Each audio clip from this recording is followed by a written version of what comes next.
Welcome, boys. 15 minutes with Fitzy. I've got Greg Hinchliffe here and Neil Watto-Watson.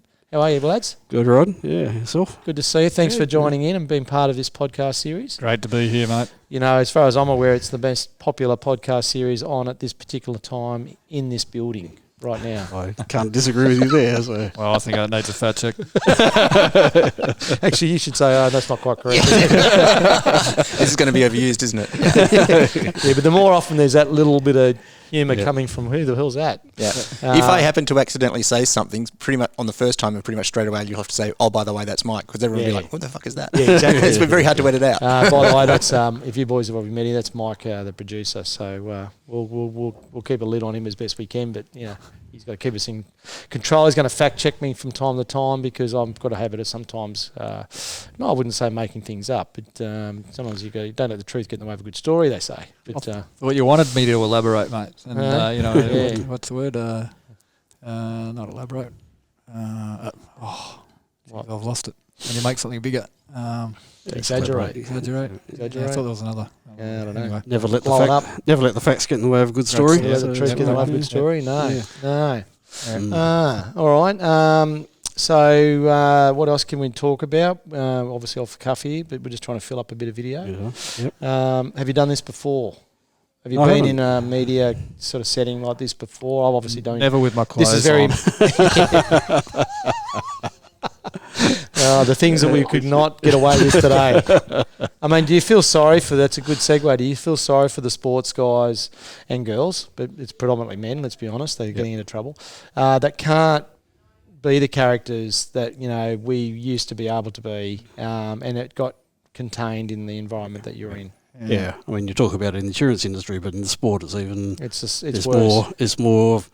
Someone's watching you wherever, or someone can see you can't. whatever. The whole public, or Well, you've- I think they're a journalist or You've a got cameras reporter. in the change rooms now, and I think again for TV it's exciting, and I get all that, but there's a line somewhere where the community's standards of what's acceptable and what's acceptable inside certain settings, in team environments and so forth, there is going to be disparity. And it still may not cut the mustard for certain people. I get it, but the culture within a sports environment is you get to know each other incredibly well.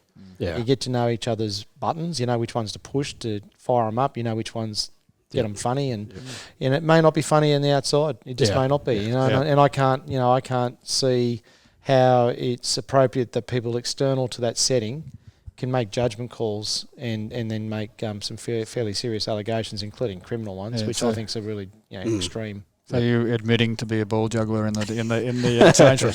I've had a warm sensation or two in the shower, Greggy, and we won't make any more comments. No, but but also there's an expectation because the TV rights are they pay a lot of money that they want as much intrusion into into that circle as they can, but there's a balance. I think everyone needs to come back and go, is this good for the game? Is it good for the sport? Is it good for the characters in the sport? And there aren't any characters anymore, really. You could name some really great footballers of your era, and even probably the last character I could recall would be Barry Hall or Favola.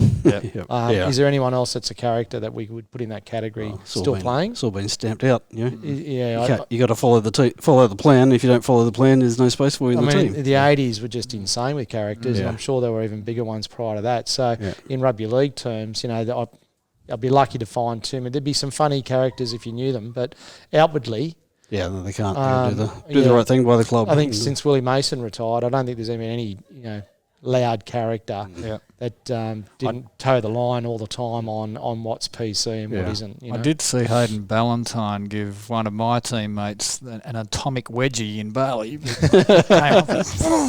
I've never seen a pair of undies up around someone's ears out of the back of their shorts. What happens in Bali stays in Bali. So cut that one there.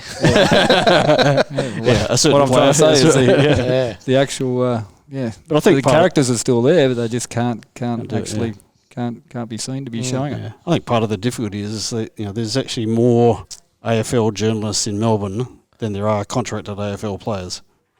Yeah, that's scary. So they're all looking for something to say. They've got to have something to say to keep their job. And it's all about clickbait now. So there seems to be some sort of take home value to we use the word journo quite loosely these Yep. days. Anyone can be a journo. Yeah. You know, With a you- phone. yeah, well, Turn you it just on, start up your record. own fan page. Yep. Call We- it we're call on it call it podcast, AFL yeah. fans, whatever, and Yep. then next thing you know, you're getting followers, and Yep. You're next thing you know, yeah. you're a journo. Yep. Without any cred. Yeah. But you know, they're sacrificing people's livelihoods, and to be very serious about it Yep. for a minute, Yep. for clickbait. And I Yeah. think there's no filters. There's no actual legal filters either. There doesn't No. appear to be a lot of recourse. It's all in public interest. Well, yeah. Supposedly, So yeah. yeah, I wouldn't want to be in a. I don't know that I'd survive. I think we'd all have to rely on the way we think. I wouldn't have given me a video phone, a that's phone with I wouldn't give me a mobile phone full stop as a Yeah. 15-year-old, but let alone one with the camera. Yeah. And you hate to think what we would have got up to. Sure. So you know, Yeah, we're critical of that sort of usage of that stuff Yep. at times, but. You know, in all honesty, if we had access to that technology, we would have been in, Yep. in all sorts. But again, are they role models or are they just young guys and young women playing a professional sport? Yeah, and that's a good debate you could have all day. Yeah. I think there's a degree of accountability that comes with choosing a career in the professional sporting arena. But I would cut short at role model. That's right. I'd You're, cut short. you're a fallible human. And I think there's a code of Exactly. conduct. There's a there's a corporate brand expectation from the club that you might be Yeah. associated with. There's the peak body will have a code of conduct, as I just referred Yep. to, and that's about the line. I don't know that you need to be on the walls of certain kids' bedrooms because of the way you're told to behave. You should be Yeah. on the walls of kids' bedrooms because of the way you are and how you conduct yourself and how you play your game. Yeah. But I think role models are a little bit enforced. Yep.